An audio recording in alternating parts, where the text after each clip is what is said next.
What do you remember most from filming the first one? Like, what sticks out? What's the memory? Meeting my husband. Yeah, it had to go. Yeah. Oh, just how fun it was. I gotta think of a better word than fun. On January 30th, the world was hit with news that felt unreal. CatherineOHara was gone at 72, and the reaction wasn't loud panic, it was stunned silence, the kind that settles in your chest before your mind can even catch up. For decades, she felt permanent, like someone who would always be there, popping up with that sharp wit and effortless elegance. To the public, Catherine never looked fragile. She stayed active, appeared at events, gave thoughtful interviews, and carried herself with that calm confidence people trusted. But behind that composed exterior, there was a reality almost no one knew. For years, she had been living with a congenital heart condition, something she managed quietly and deliberately, far from headlines or sympathy. Only her inner circle understood how carefully she measured her days, how every decision, every role, every appearance, every break was shaped by protecting her health. And the Netflix people send great cheese baskets. They what? They send great cheese baskets. When she passed peacefully at her Los Angeles home, it raised questions that refused to stay quiet. Why keep such a serious condition private? How long had it influenced her career choices? And what did she leave behind, not just professionally, but personally? As the world searched for answers, her husband finally broke his silence. There was no grand statement, no dramatic reveal, just calm honesty. He spoke about her final hours and the last words she shared with him, clear, steady, unmistakably her, thoughtful, intentional. Even in her final moments, Catherine chose clarity over chaos. She never chased drama, and she didn't start at the end. Then came a revelation that shifted everything. Catherine had prepared a formal will and a set of deeply personal instructions years before her health declined. Her husband confirmed their existence, but refused to share details, saying only that she wanted everything handled with purpose. That single word sent curiosity spiraling. Purpose. What had she planned? Who had she considered? What messages had she chosen to leave behind? Catherine built her legacy on absolute professionalism. Directors trusted her because she didn't miss. She didn't need hand-holding. She delivered every time. But maintaining that standard came with pressure, decades of it. Hollywood never slowed down for her. If anything, demand grew stronger with time. Offers kept coming, each one asking for more energy, more travel, more visibility, long shoots, tight schedules, endless expectations. Fatigue was never an option she could show. The excellence she demanded from herself slowly became a weight she carried alone. Behind the scenes, she adapted. She conserved energy. She chose projects carefully. She shortened schedules. She skipped after-parties. She left sets early when she could. To outsiders, it looked like veteran efficiency. To those closest to her, it was survival. Missed press appearances, shorter interviews, pauses that lingered just a second longer than before. Subtle shifts only a few noticed. She avoided physically demanding scenes. She preferred tighter rehearsals. Nothing alarming, nothing obvious. That was the point. Her condition remained private by choice. Catherine didn't want whispers. She didn't want to be treated differently. She believed her work should speak for her, not her medical history. So she wore composure like armor, graceful and controlled, pushing through limits without complaint. By the time the world learned she was gone, that quiet strength finally came into focus, and her final chapter began to tell a deeper story. Those quiet pressures didn't appear overnight. They had been building for years, and Catherine carried them the same way she carried everything else in her life, with control, discipline, and almost surgical precision. Her ability to balance strength with silence wasn't accidental. It was shaped long before fame ever entered the picture. Catherine grew up in Toronto in a large, tightly run household where structure mattered. Her parents believed in responsibility, modesty, and doing things properly without drawing unnecessary attention. Stability wasn't just encouraged, it was expected. Everyone had a role, Everyone contributed, and no one was raised to think the spotlight was something you chased. From an early age, Catherine learned how to move smoothly within routines. She wasn't the loudest voice in the room or the child demanding attention. She observed. She listened. She learned how people worked. Growing up with multiple siblings meant sharing space, time, and responsibility, and Catherine adapted naturally. Managing her day, respecting boundaries, and keeping things running efficiently became second nature. Her schooling reinforced that mindset. She attended Catholic schools where discipline was firm and expectations were clear. Excuses weren't rewarded. Showing up prepared mattered. Teachers later recalled her as dependable and focused, someone who didn't seek praise but earned trust. She didn't stand out by trying to be special. She stood out because she was consistent. Those qualities followed her into adolescence.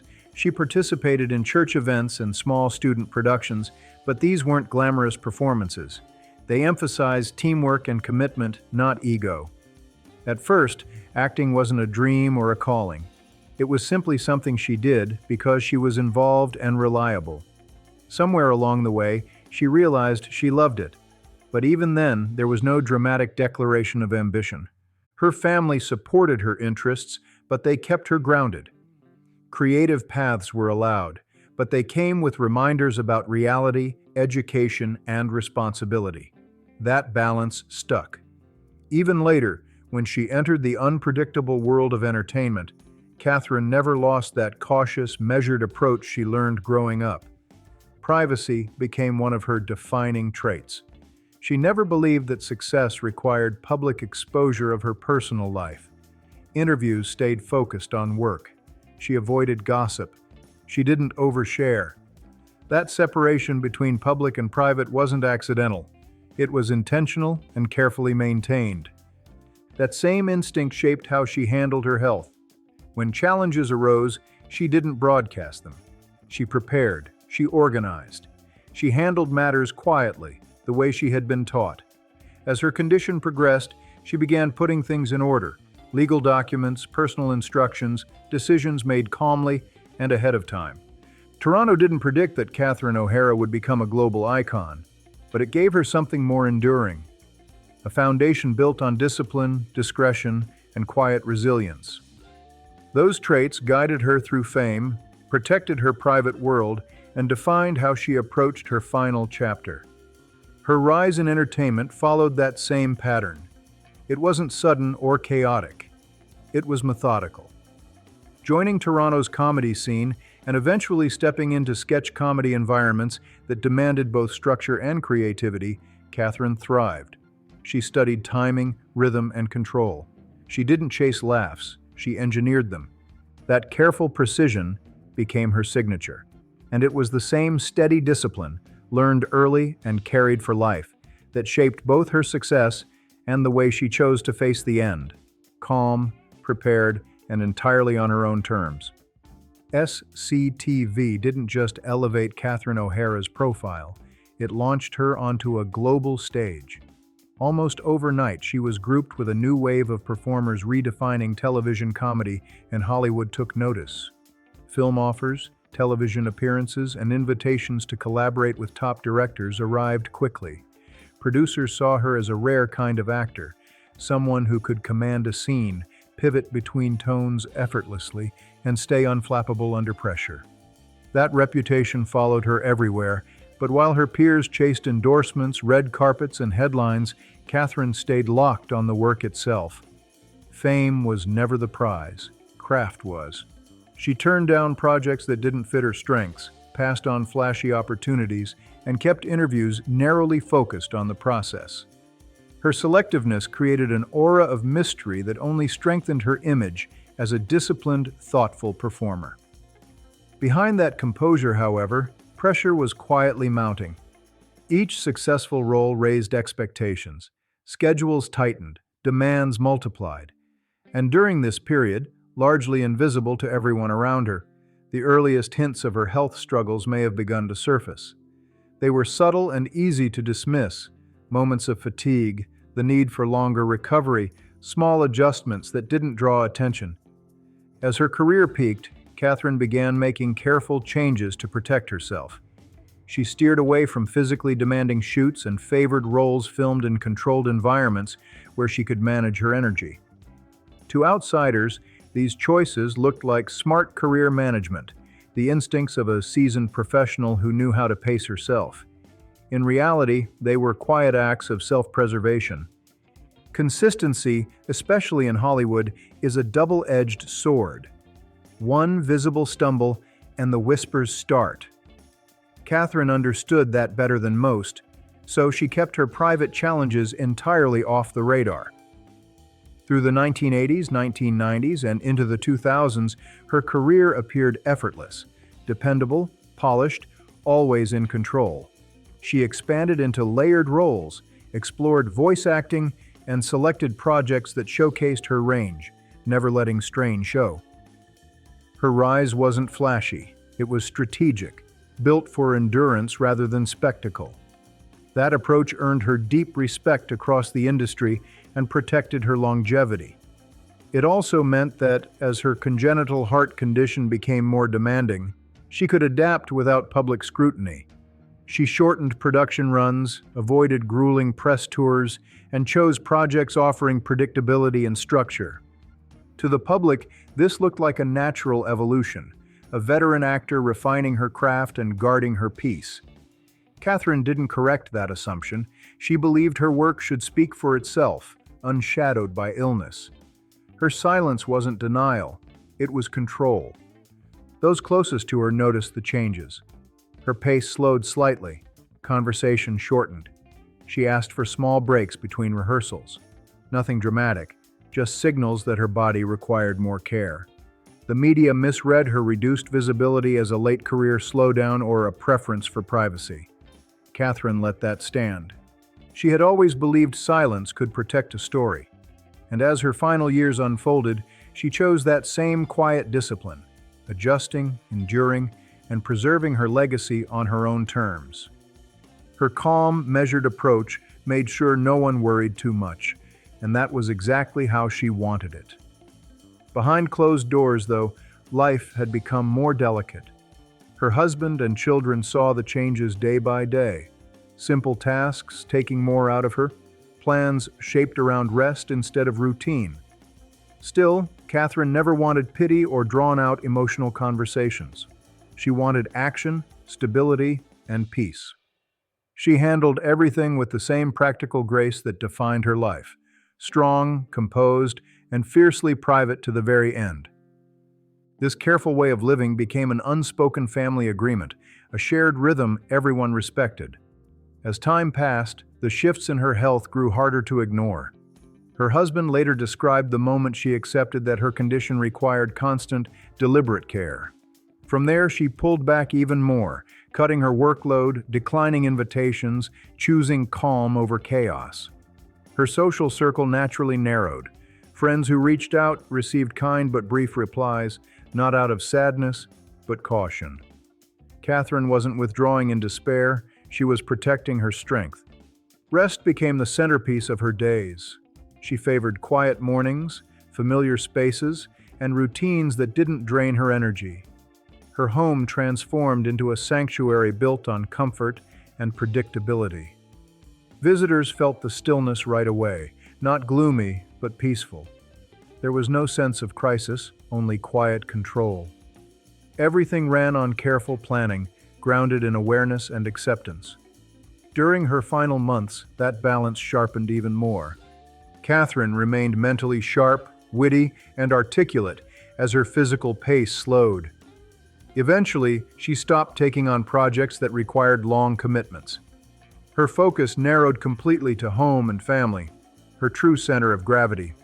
By January, her life had settled fully within the calm walls of her Los Angeles home. Her world grew smaller but more meaningful. It was a life paced by love, rest, and quiet routine, carried out with the same dignity that had defined her from the start. The outside world had no idea about the shift happening behind closed doors, and that was exactly how Catherine wanted it. She spent her life guarding her boundaries, and in that privacy, her final chapter unfolded with the same discipline she carried since childhood. When news of her passing broke, Her husband stepped forward, though not right away. In those first heavy days, he stayed close to family, choosing comfort over headlines. When he finally spoke, it wasn't for spectacle or sympathy. His tone was calm, measured, and respectful. He shared Catherine's story the way she would have wanted, honest, clear, and dignified. He confirmed what only the family had known. She had quietly lived with a congenital heart condition, managing every detail while continuing life on her own terms. She had understood the seriousness long ago and prepared everything ahead of time. Among those preparations was a formal will, written well before her condition worsened.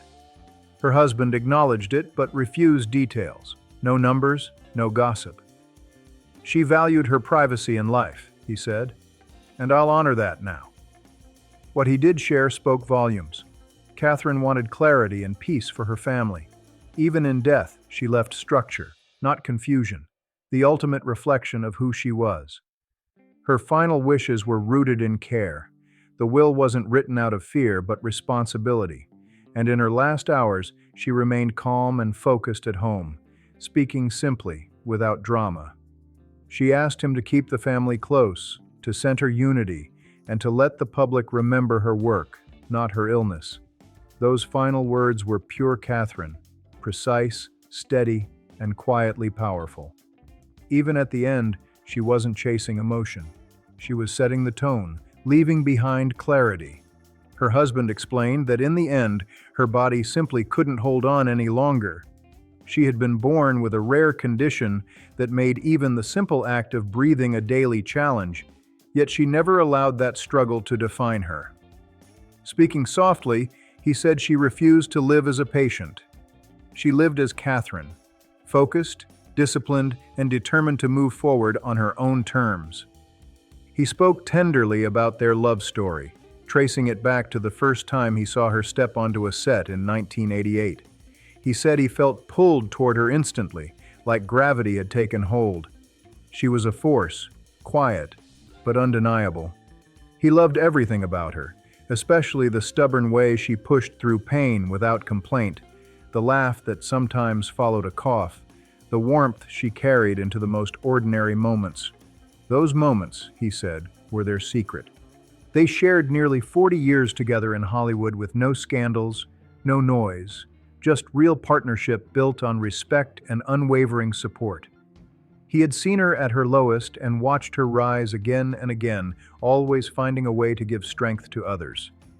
Even when she was struggling, she still noticed how people around her were treated. She was gentle, kind, and deeply human. Loving someone in pain teaches you everything, he said.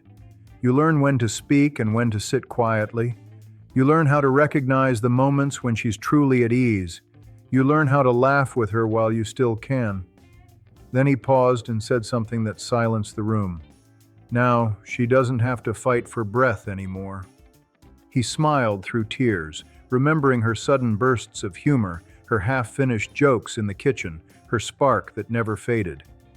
I'll miss her every day, he said, but more than missing her, I'll carry her. Donating her body, he explained, was her final act of love. It was her way of helping others even after she was gone. I will keep living with her, he promised, a simple sentence that landed with enormous weight. He shared that Catherine's final message wasn't emotional or dramatic. It was grounded, clear, and responsible, just like her. She didn't want her family left in confusion or her story twisted into something it wasn't. She wanted order, peace, and honesty. After recounting those last details, he made one final point that reframed everything. Catherine passed peacefully because she had prepared fully and deliberately. Every document was arranged, every instruction was clear, every wish had been spoken. There were no loose ends and no uncertainty. Her final moment wasn't shaped by fear, but by the same precision and discipline that defined both her craft and her private life. The real meaning of her will, he emphasized, wasn't money or legal language. It was intention, stability, fairness, and love. Above all else, Catherine wanted her family to move forward in peace, protected from the chaos fame can bring. She wanted to be remembered for her work, not her illness, for laughter, not struggle. When her husband finished speaking, he stopped there. No excess, no spectacle, just respect. Catherine O'Hara left behind far more than a career. She left a legacy that continues to echo through film, television, and comedy. Her performances connected across generations, admired by peers who understood the precision behind her art. Her timing, control, and character work made her unforgettable. She never relied on noise or attention to matter. She believed the work should speak for itself, and it did. Younger performers watched her from afar and learned that longevity doesn't come from spectacle, but from consistency, authenticity, and restraint. Even her final preparations reflected those values. Her will wasn't about luxury, it was about peace. Her influence still lives on through the roles she created and the standards she set. Her performances remain timeless, revisited again and again because of that unmistakable O'Hara touch. She let her craft do the talking, and it spoke volumes. Catherine may be gone, but her presence remains, steady, strong, and forever inspiring.